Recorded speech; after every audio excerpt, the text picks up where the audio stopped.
Okay, good day everyone. So this week we are going to learn about partial differentiation equation, or we call PDE. So PDE, in this chapter we have two important equation. First is our heat equation. Second will be the wave equation. This week we're going to study about going to learn about what is a heat equation. So basically there are three steps to complete the heat equation. First, we need to tabulate the boundary value and also the initial value in a suitable table. Okay, after that we're going to solve the given equation. So later on I'm going to show you how to derive or obtain this equation. And lastly, once we have complete our step 2, we can using this equation to complete the rest of the space in the table.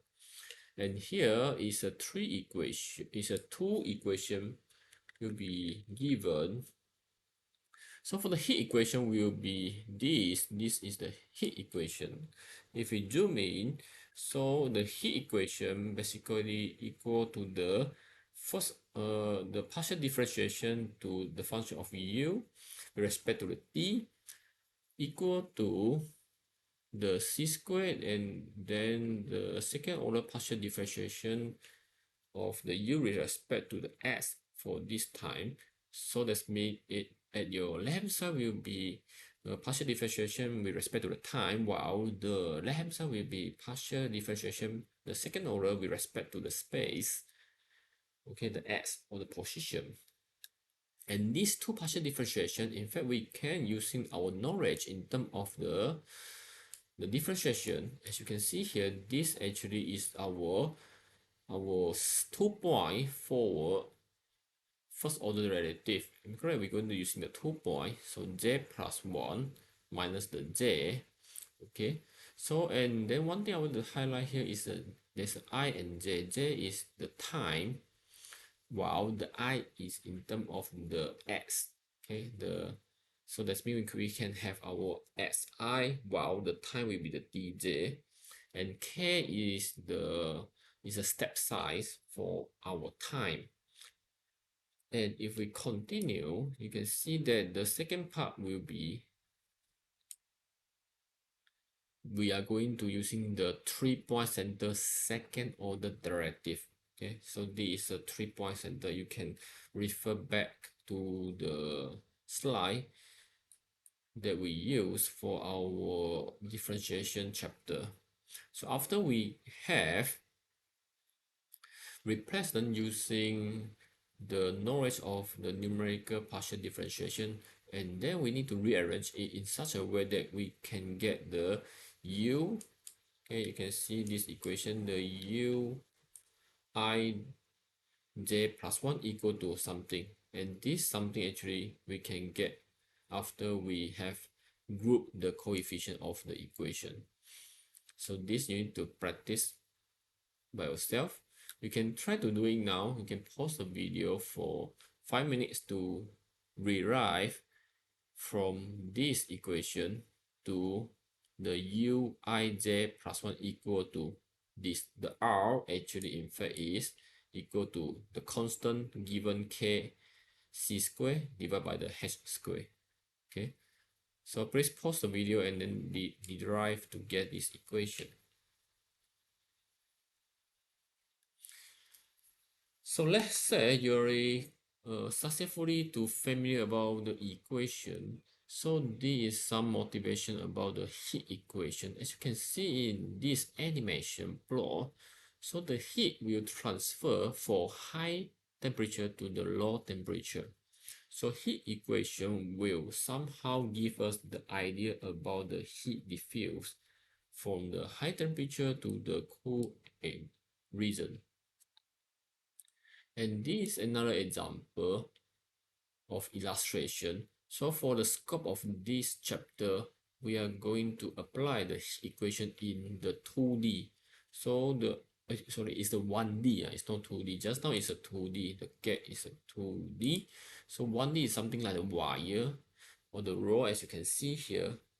So let's say if I hitting at here, so the heat will transfer from one side to another side. So the heat equation, once we solve it using the partial differentiation, we can study the change of the temperature when the time pass. So this is the purpose. And then if you see this one, the vertical axis, we will use it to represent the time, while the horizontal axis, we will represent the space or the position of the rope. Okay, so the heat can be anywhere, maybe at the center and maybe at the beginning and the left end or the right end or other. So it depends of the question. So this is the thing that we're going to study. So here we go. The top one is the heat equation. So as you have seen just now, for the heat equation, the first order partial differentiation with respect to the t equal to the alpha. Alpha is the constant. For this case, they're using the alpha to represent constant. And then multiply to the second order partial differentiation of the dt is a time. So in the previous, we're using the notation of the u. Okay, and then it will be partial differentiation with respect to the space or the x will be equal to this minus alpha t, and then let the t, the temperature, okay, in the temperature in the function of the s and time equal to the sine wave, the s, and then multiply to the exponential minus alpha t. So if this is the function that represent the temperature, and then if we do the first order derivative with respect to the space, once we're going to get the cos, okay, and then another the exponential alpha uh, alpha t will be the constant because it's a partial differentiation, so it will be constant. So that's mean nothing is changes, and then we differentiate one more time for this function. We going to get this, am I correct? The minus sine, because after you differentiate the cos again, you're going to get the sine, but there's a negative sign there, and then again the exponential part will be still remain as the constant. So this is what we get after we partial differentiate twice. And then for the t, if we partial differentiation with respect to the t, the time, okay, we only differentiate once. So here we go, this is what we get. We get the minus alpha, and then the sine s will be the constant in this case because we partial differentiation, we will partial differentiate with respect to the t only. So this is what we get. And then if we see the overall equation, in fact, it is equal to each other. So this proves that the heat equation is correct. Okay, so this just want to show you when we have put the alpha constant at here. So since you're already familiar, now let me show you some animation. So this animation is obtained from the internet, MIT. Okay, so this is the author name. And then let's say you can see there's a left and right, A and B. Okay, so this will be the fit value. So now the U has been used to indicate the temperature. So let's say if I put at one end the temperature is 0 and another end I maintain. So it will something like we are hitting at here, and of course we the initial O is a 1.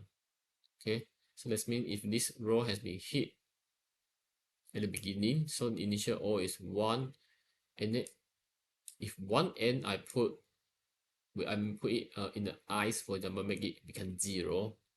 So what happen if the time go, so if the time have go 0.1 second, so this is what we expected, am I correct? The temperature drop at this end point, okay, because I make it as a 0. So at the same time, if you see here,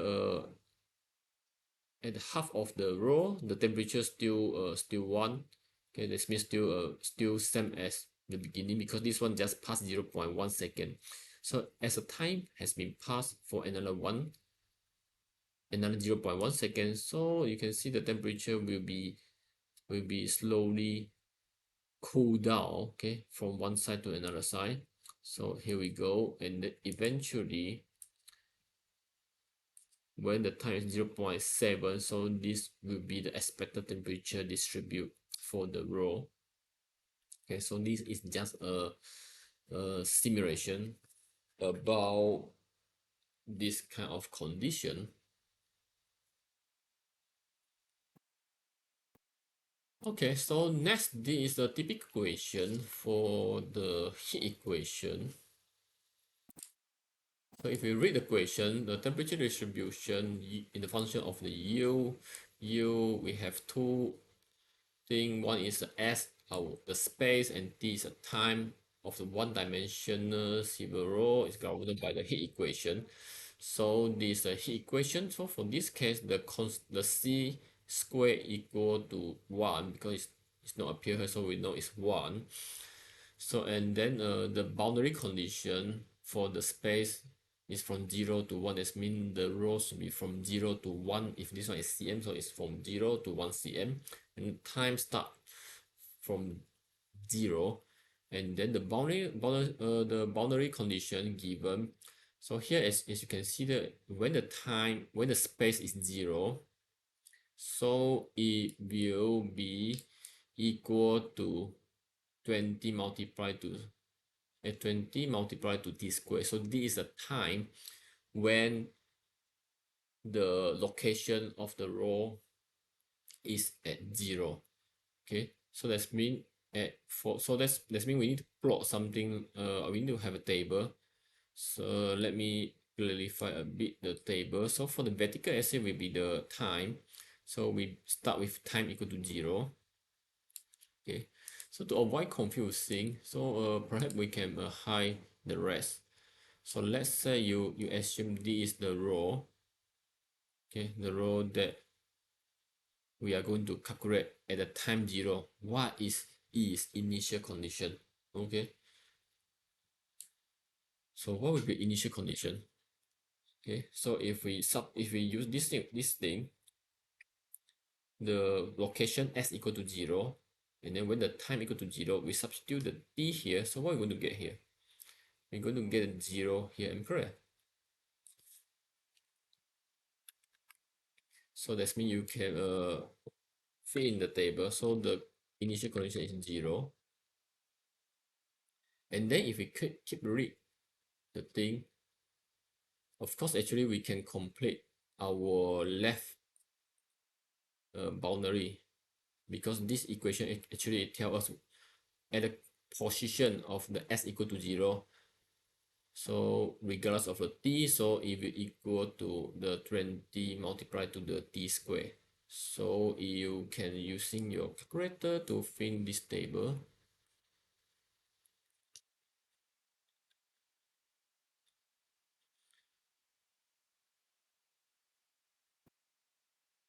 So after you have filled the table using the first given boundary condition, so the second boundary condition actually in fact it tell you that when the location of the s equal to 1, so where's the location where it is equal to 1?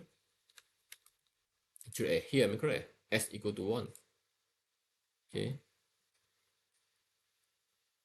So we can fill in this space. Actually I already fill in. We can try to get 0, 0 0.1 and 0 0.2 using this equation. Okay. So you substitute the t. So when the t equal to 0, the time equal to 0, so we get 0, so it's correct. And then the t equal to 0 0.01 is substituted to this equation. Then we get all these boundary condition and get 0 0.1 and so on and so forth. So that means we successfully know the left and right boundary condition when the time is changes, okay, using the given equation. Next, of course, we need to continue to know to complete the table using the given information. So in this case, if you keep reading, you know the initial condition. That means the time is 0 at the beginning of the row. So let me hide this left and right. So at the beginning of the row, what is the temperature? Okay, so you can see here when the time equal to 0. So for the function of the u for the function in terms of s. So we can using this equation. That means we substitute, when we substitute to 0, what we're going to get here? We get 0. That means this value is the same as what we estimate using, no, what we calculated using the boundary condition. So that means you are doing something right. So you can substitute the s equal to 0 0.25 to here. So now the question is, why is 0 0.25 here? Why is 0 0.5 here? Am I correct? So actually, in fact, when we want to tabulate this table, we need to read through the equation once. So if you read through once, you will know that the change of our space or our displacement of the position equal to 0 0.25. Okay, since we start with 0, so next step will be the 0 0.25, 0 0.5, 0 0.75 until the maximum length, that's 1. So this is a step size for our space. And then the step size for our time, okay, equal to 0 0.01. So that's why it start with 0 and next will be 0 0.01, 0 0.02. Okay, until 0 0.02. Okay, you need to read the equation. And then now we can using this equation to fill these 3 as our next step.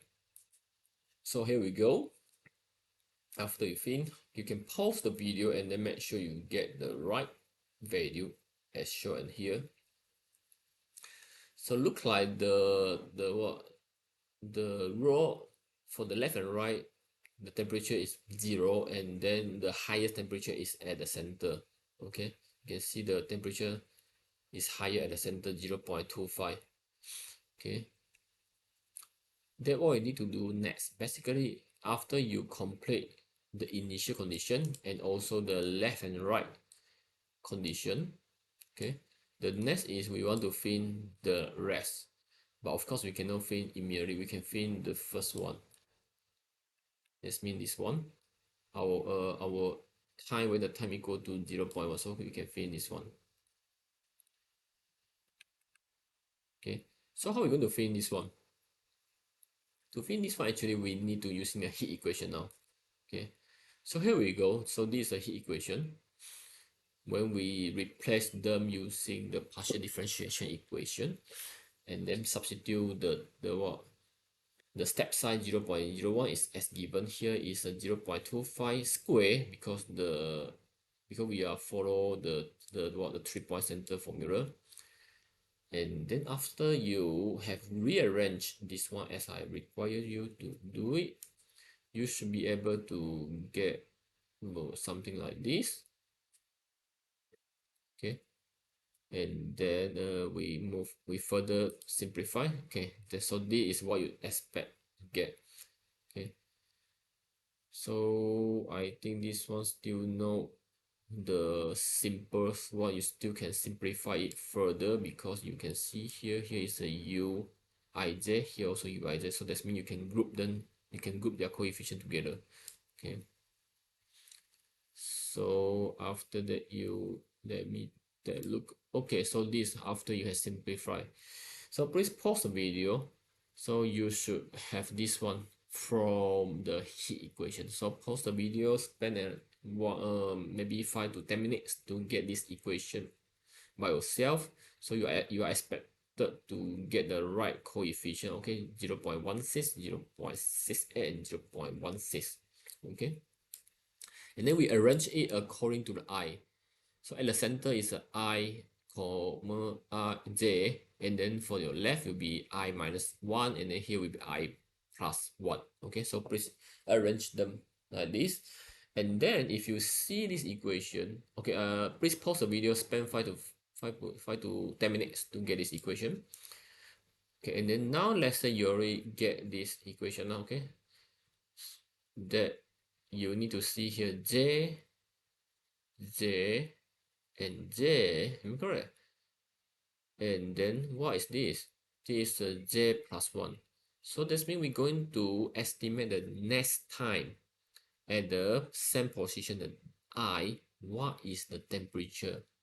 Okay, we are going to the present time, present information aspect to the, or to predict the next step. Okay, so this is how the equation tells us. So here we go. Okay, you can see that the red that I have bracket one. So let's say our uij is at the yellow at here. So the j plus 1 is at this one, incorrect. This is what we actually want to estimate. Okay, and then what we need, actually we need the ui minus 1. That's mean here, the red box that I have put at here, plus the information at here, and then 0.25, I mean this position, okay, regardless of the value. So these are the things that we need to estimate this value. So what you can do it now is actually you need to use your calculator. So you use your calculator to key in the equation in your calculator. Okay. So how are you going to key yeah, so you key in 0.61 and then you multiply to the a. For example, a will be the parameter that we're going to key later on, and then you plus 0.68 b and plus 0.16 c. Okay, so this is what you should key in your calculator now. Okay, as that show in, as that what we derive. Okay, so hopefully you know what is a, what is b, what is c. Okay, once you key in, so you can press solve and then key in your a. So what's the a now? A actually is 0, I'm correct, for our given table. Okay, that we already get from our initial or the boundary condition. And then what's the b? B is 0.1875. Okay, so key in this one in your calculator. Lastly, you key in 0.25. Okay, after you key in these three value, so you can get this according to the equation that we had derived. Okay, so please pause the video and get this before proceed to the next. So if you key in correctly, that you will get this value 0.1675 as what you estimated. So once you get this one, what you need to do next? So you can repeat that thing to estimate this, am I correct? 0.23 by keying the new ABC, as you can see inside in the slide, and then repeat again, that you can estimate the next empty space.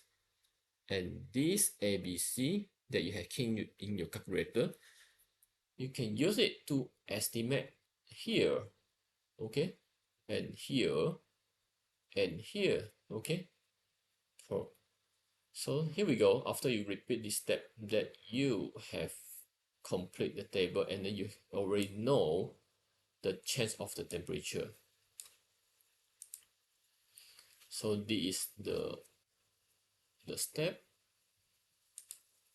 So this is a summary of the step to solve the heat equation. So first we will tabulate the boundary value and also the initial value. Okay, boundary and initial value according to the table, according to the equation in the suitable table. After that, we solve the heat equation and rearrange it, okay, into this form, so that we can predict the j plus 1. So we solve heat equation and rearrange it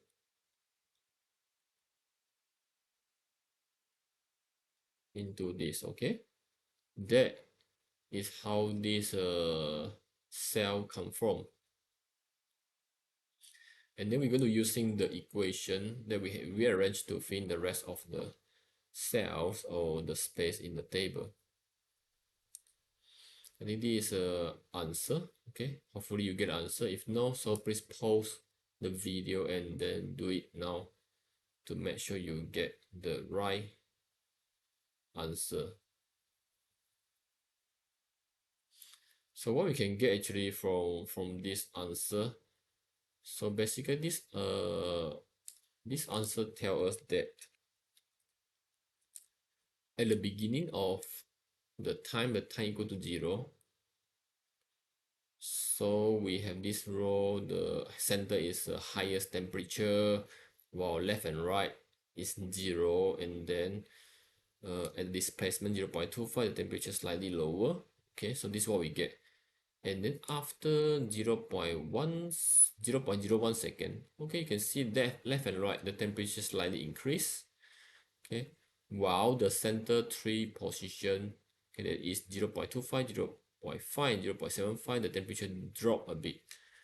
Okay, so that means the heat has been transferred to left and right. Okay, and then when the time move on to 0.02 second, so the temperature at the center further drop. Okay, same thing for the left and right, except the boundary where the heat or the temperature has been increased. So this is what the thing or the calculation outcome tell us. Okay, so that means the heat, we can using the heat equation to study the change of the temperature of object. So for example, how about the temperature of the heat sink distributed? So the one can be used as well, but the one will be in the 2D instead of the 1D that you study the scope that in this chapter. So this is a common mistake of for the PDE. Okay, so don't write the ABC only in the solution. You should represent it in the proper mathematical notation, as you can see it here. Okay, so for example, so you need to write it here and tell us, okay, for the label 1 and 2, so you are using this equation. Okay, so of course you can write additional note to what, to mark it for yourself, but you should present this one, this is the mass, the rest actually is you can write it, but it will be in note as that one is not part of your solution. And next, also don't just roll this thing in your submission. Okay, you need to provide the presented in the proper mathematical notation. Okay, so this is the thing I will highlight to you. And now, so you can pause the video. Okay, spend another 30 minutes. Okay, 20. Okay, actually you are expected to complete this one in 20 minutes. Okay, you pause the video, spend 20 minutes to complete this question. So by right, you should hide this table as well. Okay, you hide the table first. Okay, try to come out the initial value by yourself. Okay, and then fill the table. Okay, once you've done this, that you can run the video again, play the video again to see the answer in the next few minutes. So now let's say you complete the table already. So let me brief the solution. So here we go. So first, for the given heat equation, after we replace it using our our differentiation knowledge, okay, and then we rearrange this, what we're going to get. Okay, and then one tips for you is that normally you can see here the ui minus 1, the coefficient will be same as the ui plus 1. Okay, so these two normally, so you can say it's a mirror. Okay, so if you don't get the mirror, so you better to check your answer again. So next, this is the solution. So hopefully you get the right solution. So if no, so please check again and discuss with your friends. If still cannot get the answer, so please email your solution and state your problem so that I can reply you as soon as possible.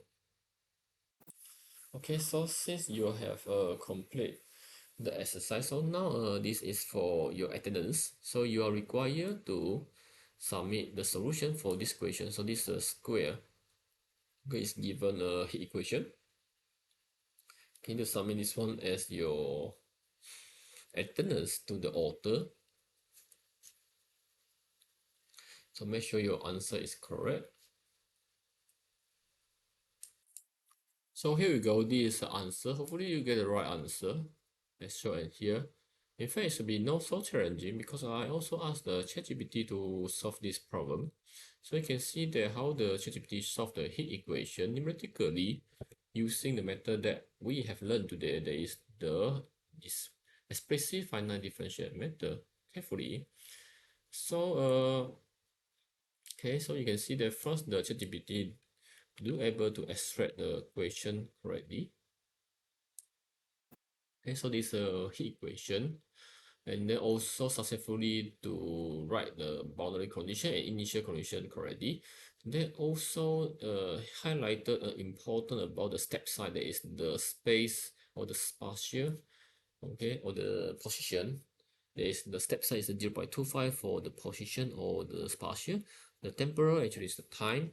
Okay, the chain of its time is 0.02. And then this grid point is how it tabulate the information. Okay. So after that, this when the time equal to zero. Okay, everything step by step. So first, when the time equal to zero, so this is initial. We can fill this one using our initial uh, condition, the given initial condition. And then for the rest, actually need to using the equation. So you can see that the ChatGPT successfully to rearrange the equation. Of course, the notation slightly different as what we learned because we're using the J and I. So, but for the ChatGPT, they put the time in just instead of the J, it put it as n plus one. So the n plus one equal to the rest in the n time. Okay, to estimate it. And then okay, so you can see that the further as the explanation, the I is the spatial step while the n is the time step. Okay, it's our time. And then this also how it substitute or to use the equation where the t equal to 0.02. So you can see here there are something that I not managed to snap because the equation is too long, but it's okay. So this is the answer. Okay, 0.5 and so on so forth when the time is 0.02. And next, the thing continue for the time equal to 0.04. And then after they substitute that, combine all of them, you will get the answer as what we what I showed you just now, except the what we call the time. Okay, the time actually is from 0.2 to 0.4. So for us, we reverse it. Okay, so we put our bottom one as the 0. So actually this one can be easily to do by giving another instruction that so the ChatGPT will report it. So anyway, so that's all for this week. So hopefully you learn fully understand about what is the heat equation and how to apply them, since we have already complete three example. If you have any question, please email me again. Please upload your solution to the author as the attendance for this week. Okay, thank you.